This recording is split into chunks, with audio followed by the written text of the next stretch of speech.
Pahalgam terror attack की NIA जांच जारी है। बैसरन के जंगलों में एनआईए की टीम मौजूद, फॉरेंसिक टीम भी कर रही पड़ताल। अब तक 100 लोगों से पूछताछ की जा चुकी है। 10 फोटोग्राफर और 12 दुकानदारों से हुई पूछताछ। 50 से ज्यादा खच्चर वालों को भी एनआईए ने पूछताछ के लिए बुलाया। पहलगाम हमले में पाकिस्तानी साजिश का सबसे बड़ा सबूत। हमले में शामिल पाकिस्तानी सेना का कमांडो हाशिम मूसा सैटेलाइट फोन पर ले रहा था इंस्ट्रक्शन। पाकिस्तानी स्पेशल फोर्स का पूर्व पैरा कमांडो है आतंकी मूसा। हमले में पाकिस्तानी सेना और आईएसआई का हाथ होने का पुष्टि। लश्कर के साथ भी काम करता है आतंकवादी मूसा। पाकिस्तानी फोर्स ने मूसा को एसएसजी से लश्कर में भेजा। पहलगाम से पहले 2 टेरर अटैक में शामिल था। गांदरबल हमले में भी शामिल रह चुका है मूसा। पहलगाम टेरर अटैक का एक और बड़ा खुलासा, 6 महीने पहले साउथ कश्मीर में दिखा था आतंकी आदिल। पाकिस्तान से ट्रेनिंग लेकर आया था आतंकी आदिल। आतंकियों की पूरी मदद कर रहे थे overground worker. Pahalgam terror attack में लोकल सपोर्ट के मौजूद। संयुक्त राष्ट्र में भारत की उपस्थायी प्रतिनिधि योजना पटेल ने पाकिस्तान को जमकर फटकारा। उन्होंने पाकिस्तान को आतंकियों को पनाह देने वाला दुष्ट राष्ट्र बताया। योजना पटेल ने संयुक्त राष्ट्र में खोली पाकिस्तान की पोल का। एक इंटरव्यू में रक्षा मंत्री ख्वाजा आसिफ ने खुद आतंकवाद को बढ़ावा देने की बात मानी थी। दुनिया अब इस खतरे से आंख बंद करके नहीं रह सकती। पाकिस्तान ने आतंकियों को पीओके में लॉन्चिंग पैड से हटाया। आतंकियों को सुरक्षित ठिकानों पर पहुंचाया गया।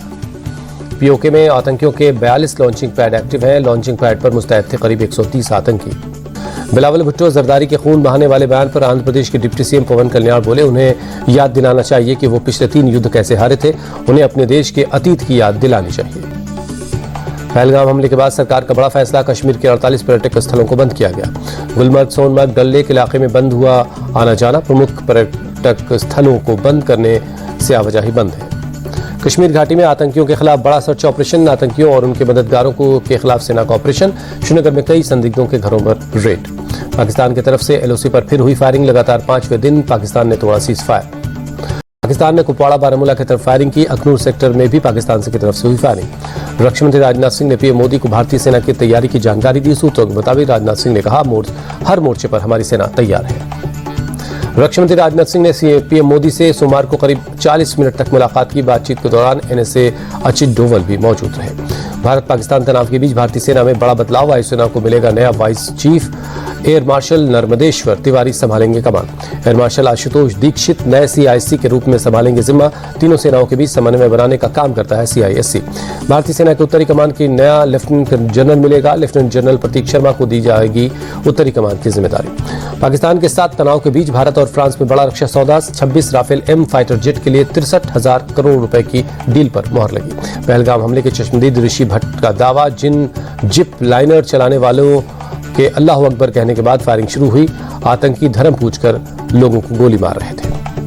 लोकसभा में विपक्ष के नेता राहुल गांधी ने पीएम मोदी को लिखा खत। पहलगाम हमले पर जल्द से जल्द विशेष सत्र बुलाने की मांग की। कांग्रेस अध्यक्ष खड़गे ने पीएम मोदी को लिखी चिट्ठी। विशेष सत्र में पहलगाम हमले पर चर्चा की मांग की। कांग्रेस सांसद प्रमोद तिवारी बोले, सरकार एजेंडा तय करेगी, हम उस पर बात करेंगे। आतंकवाद से लड़ने के लिए सरकार जो भी कदम उठाएगी हम उनके साथ हैं।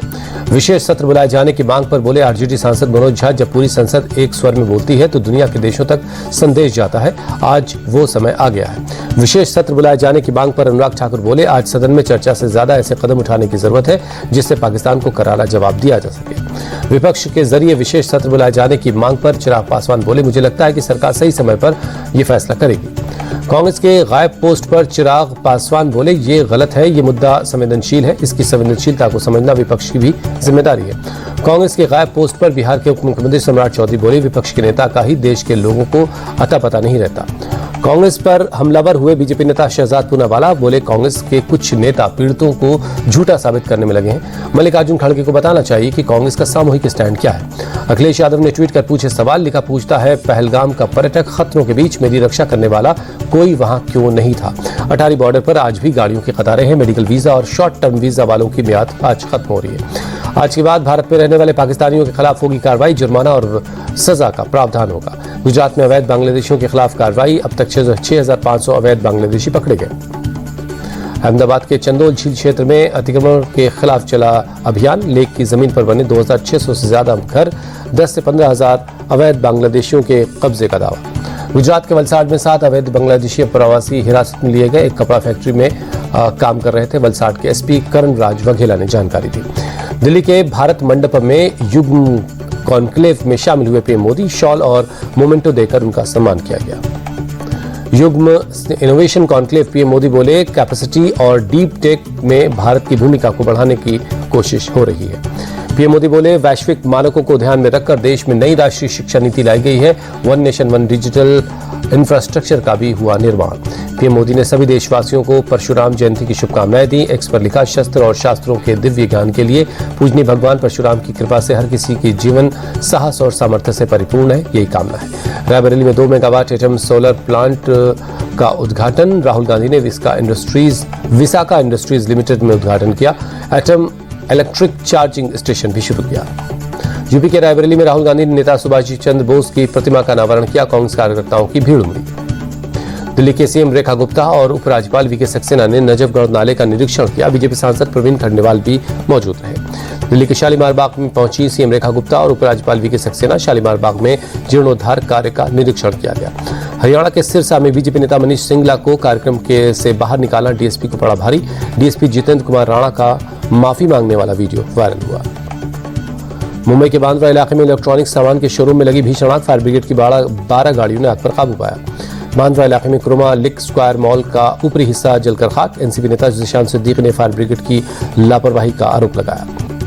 प्रयागराज में नैनी में बुजुर्ग दंपति पर घर के अंदर चाकू से हमला। एफसीआई के रिटायर्ड अधिकारी अरुण कुमार की मौके पर मौत, पत्नी का इलाज के दौरान दम टूटा। पुलिस और फॉरेंसिक टीम के अलावा एसओजी भी वारदात की जांच में जुटी है। फिलहाल हत्या की वजह साफ नहीं, पुलिस कर रही है कई क्लूज मिलने का दावा। जम्मू कश्मीर के अखनूर में एनसीपी कैडेट्स ने वाइब्रेंट विलेज प्रोग्राम आयोजित किया। प्रोग्राम में नशा मुक्ति और स्वच्छता का संदेश दिया गया। अयोध्या में श्री राम मंदिर में शिखर कलश के बाद सजा ध्वज दंड, सुबह 8 बजे विधि विधान के साथ 42 फुट लंबा ध्वज स्थापित किया गया। श्री राम जन्मभूमि तीर्थ क्षेत्र के महामंत्री चंपत राय ने जानकारी दी। सेबी ने पटेल वेल्थ एडवाइजर्स को मार्केट से बैन किया। कंपनी ने फर्जी ऑर्डर लगाकर निवेशकों से 3 करोड़ 22 लाख की धोखाधड़ी की। कंपनी के 4 डायरेक्टर्स पर भी लगाया गया प्रतिबंध। वित्तीय साल 2024-25 में इंडस्ट्रियल ग्रोथ रही 4%। मार्च में माइनिंग सेक्टर के खराब परफॉर्मेंस की वजह से 3% पहुंची। सालाना आधार पर 1.9% कम हुई है। अडानी टोटल गैस का चौथे तिमाही में मुनाफा 8% घटा। सालाना आधार पर रेवेन्यू 7,453 करोड़ रहा। निवेशकों को 25 पैसे शेयर डिविडेंड देगी कंपनी।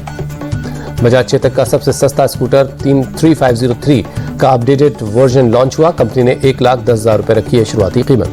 हीरो ने HF 100 बाइक का अपडेटेड वर्जन लॉन्च किया है। 60,118 रुपए शुरुआती कीमत रखी गई है। बजाज प्लैटिना से इसका मुकाबला होगा। नथिंग के सब ब्रांड CMF ने भारत में लॉन्च किया। CMF phone 2 pro. कंपनी ने स्मार्टफोन की शुरुआती कीमत 18,999 रुपए रखी है। टेस्ला ने दिए भारत में जल्द एंट्री के संकेत। मुंबई में लीज पर लिया ऑफिस। इससे पहले टेस्ला ने शोरूम के लिए जगह ली थी।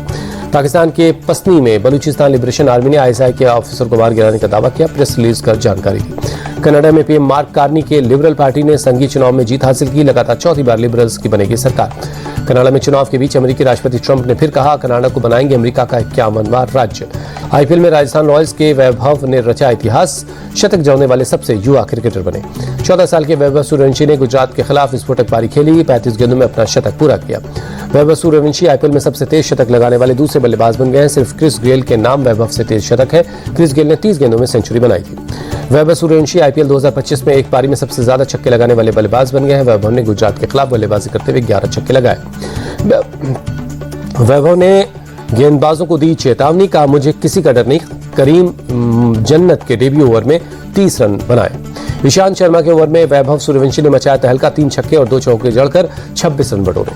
आईपीएल में पहले शतक के बाद खुशी से झूमे वैभव सूर्यवंशी, कहा मेरा सपना पूरा हुआ।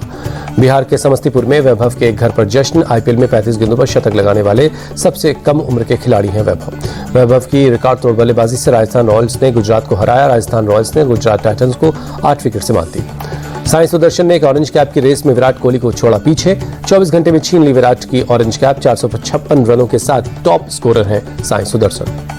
राजस्थान रॉयल्स से हारने के बाद गुजरात जायंट्स टेबल में तीसरे स्थान पर खिसकाट। मुंबई इंडियंस दूसरे स्थान पर, राजस्थान 8वें नंबर पर बना हुआ है। आईपीएल में आज दिल्ली कैपिटल्स का कोलकाता से मुकाबला।